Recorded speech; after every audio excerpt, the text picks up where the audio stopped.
What's up, guys? Coach Albus here. Let's talk a little bit about hip health, hip mobility, and where we can start. So the fundamental pattern at the hip is rotation. So it behooves us to be able to improve the rotation at the hip, both external rotation of the hip and internal rotation at the hip.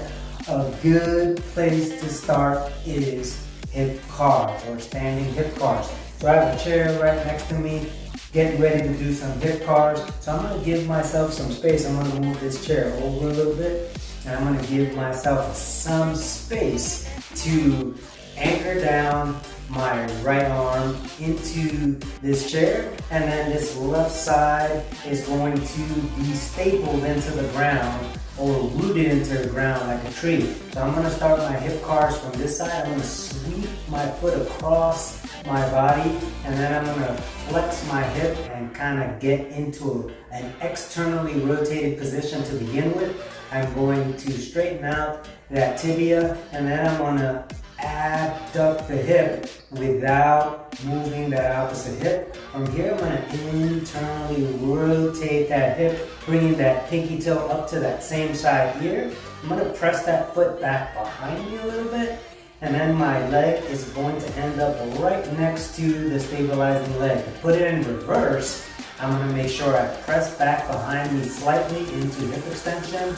I'm gonna go out into abduction, and then I'm gonna start rotating and flexing that hip, bringing it back through that starting movement that I started off with. So again, cutting across the body into flexion and external rotation. From here, I'm straightening out and opening the hip into abduction without disrupting the opposite hip. I'm gonna internally rotate and press back. And then both thighs are going to be touching right next to each other. To put it in reverse, I'm going to extend the hip. I'm going to go out to the sides, and I'm going to rotate and flex that hip coming across the body nice and smooth. I'm going to cut across, going back into that starting position, and that would be 2 hip cars right there. A few hip cars on each side on a daily basis will get you started, will get you moving, and will get you more aware of your hip function. You're going to start improving the hip function or maintaining the hip function that you already have, and the information that those hip cars are going to give you on a daily basis is going to be priceless. So get on these hip cars now. Be sure to smash that like button, share this video with your friends that need this, and I will see you next time for that next video. Alright, Coach Albus. See you soon. Take care.